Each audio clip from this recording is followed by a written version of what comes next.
L'équipe d'Archipel Demain a décidé de faire de l'environnement et de notre cadre de vie des axes majeurs de ce programme.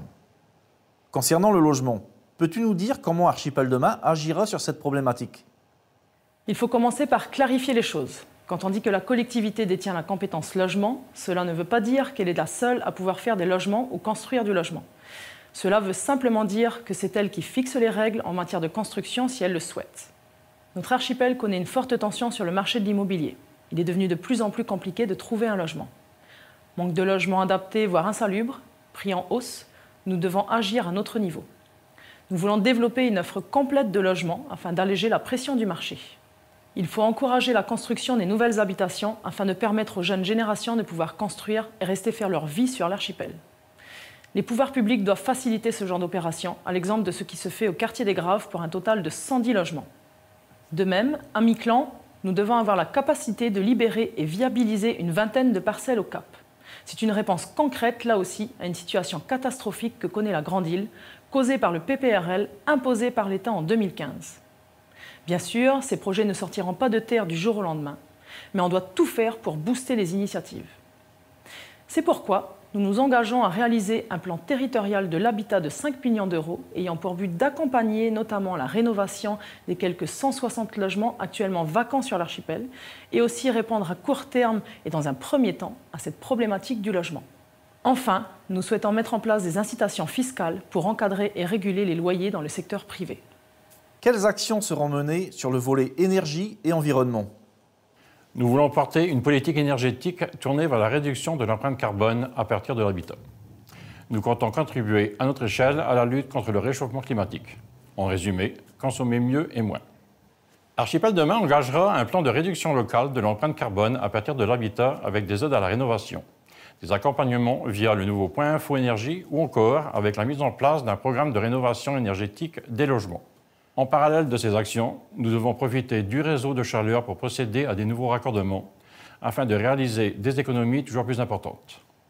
Là aussi, une avancée majeure pour notre territoire. Enfin, nous souhaitons lancer une étude sur le potentiel des énergies renouvelables à Saint-Pierre comme à Miquelon, tout en prenant en compte le climat de notre archipel, son environnement et les conséquences du réchauffement climatique que nous connaissons localement. Il est temps d'avoir une vision précise de ce qui est possible et réaliste de faire sur l'archipel. L'archipel connaît depuis de nombreuses années des dysfonctionnements sur les réseaux eau et assainissement, notamment à Saint-Pierre. Comment la collectivité peut-elle contribuer à faire cesser cela? La collectivité n'a pas de compétences en matière d'eau et d'assainissement. Elle doit gérer cet héritage concernant son réseau périphérique. Nous allons mettre en place, avec la mairie de Saint-Pierre et celle de Miquelon, les futures préconisations du schéma directeur eau et assainissement et en finir avec les dysfonctionnements sur les réseaux. L'eau, c'est notre ressource la plus précieuse. Nous nous devons de la préserver. Avec la reconstruction du barrage de la Vigie et la sécheresse que nous avons connue à la fin de l'été dernier, la collectivité a fait le choix de reporter ces opérations en concertation avec la mairie. Notre équipe se mobilisera donc pour poursuivre la reconstruction du barrage de la Vigie, qui est un point vital pour la ressource en eau de Saint-Pierre. C'est une enveloppe conséquente de 12 millions d'euros qui sera engagée afin de bénéficier d'équipements d'avenir. En parlant d'eau, comme nous le savons tous, nos littoraux sont fortement impactés. Quelles actions sont à mettre en œuvre pour lutter contre ces phénomènes d'érosion? Il nous faut prévenir et limiter au mieux les dégâts liés aux inondations et à l'érosion. Pour cela, nous financerons un grand plan de protection du littoral à hauteur de 5 millions, destiné à protéger les côtes de Miquelon-Langlade et les zones vulnérables à Saint-Pierre. Nous l'avons compris, sur ce sujet, l'État n'a pas été au rendez-vous, laissant la collectivité assumer seule le coût des opérations sur l'isthme sans financement nouveau. Nous devons donc prendre nos responsabilités seuls, à l'image de ce qui a été entrepris sur le dernier mandat, avec en tout 6 millions investis. Mais il faut aller plus loin. La place des savoirs locaux dans la lutte contre l'érosion doit être centrale, à l'exemple de la contribution apportée par le collectif citoyen pour le PK16 en 2021. D'autre part, une démarche concertée avec les mairies dans le cadre du STO, schéma territorial d'aménagement et de l'urbanisme, est primordiale, notamment en cas de redéfinition du PPRL. C'est un enjeu pour l'avenir de notre territoire. C'est dans cet objectif que nous continuerons également d'accompagner la mairie de Miquelon-Langlade dans la stratégie de déploiement urbain du village avec les ateliers des territoires. Chacun devra prendre ses responsabilités. À ce titre, ce sont 500 000 € qui ont été déboursés pour la commune dans le cadre du programme d'action de prévention des inondations. Concernant nos espaces naturels et la biodiversité qui occupent une place importante dans notre cadre de vie, quelles seront les actions mises en œuvre? Pour Archipel Demain, l'objectif est simple. Permettre à la fois à chacun de profiter de notre belle nature et garantir la bonne santé de notre écosystème et de nos animaux. Le renouvellement du plan de gestion de la forêt boréale est une priorité, avec notamment la poursuite des opérations de reboisement nécessaires, en partenariat avec l'Office national de la forêt et la Fédération de chasse locale. Il s'agit aussi de mettre en avant notre patrimoine naturel et de proposer de nouvelles initiatives en lien avec le numérique pour valoriser la faune et la flore locale au moyen du portail naturel de la biodiversité. Nos animaux aussi occupent une grande part de notre vie sur l'archipel. C'est pourquoi nous devons en prendre soin avec un équipement plus moderne et mieux adapté en construisant une nouvelle clinique vétérinaire. Pour ce qui est des activités extérieures, nous souhaitons favoriser l'accès à la nature en promouvant le camping de manière encadrée dans de nouveaux sites à Langlade, à Miquelon, mais aussi à Saint-Pierre.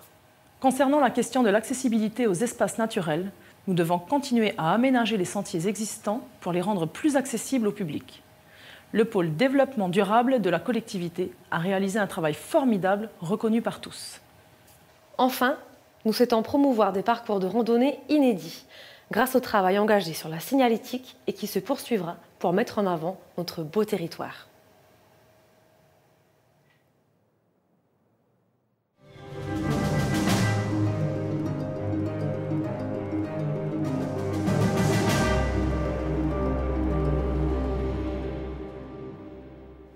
Je souhaite participer à la construction d'une politique jeunesse. La collectivité doit offrir à nos jeunes une vision et les perspectives nécessaires pour qu'ils puissent se projeter et s'épanouir sur nos îles. Ils sont l'avenir du territoire et c'est avec eux que nous pourrons co-construire un futur meilleur. Qui d'autre que notre jeunesse peut donner un élan nouveau et préserver cette qualité de vie qui rend notre archipel si unique? Le lien social est essentiel. Nos jeunes doivent disposer de structures selon leur âge, de véritables lieux de vie pour se rencontrer, échanger, débattre et se construire pour bâtir demain. C'est pourquoi nous travaillerons ensemble pour leur donner les moyens de leurs ambitions et libérer leur capacité à agir. Nous leur redonnerons l'envie de s'investir, de rester ou de revenir sur notre archipel. Les jeunes représentent une ressource précieuse et une chance pour notre territoire. Sachons les garder et les accompagner vers une citoyenneté active et responsable. Le 20 mars, additionnons nos forces. Comme beaucoup de jeunes, j'ai été confronté à la question du logement en rentrant chez moi. D'abord, pour trouver une location, puis dans mon projet d'accession à la propriété. La question du logement est aujourd'hui un véritable parcours du combattant. La collectivité détient la compétence logement. Elle doit agir. Proposer des aides au logement, une fiscalité plus adaptée et incitative pour rénover, construire, acquérir et investir dans le logement sur le territoire. À Saint-Pierre comme à Miquelon, chaque habitant, chaque ménage doit pouvoir se loger dignement, en fonction de ses ressources, de son âge ou de son état de dépendance. Avec les deux mairies et les partenaires publics et privés concernés, nous nous engageons à mettre en œuvre un parcours logement qui saura répondre aux attentes de chacun. Dimanche 20 mars, additionnons nos forces.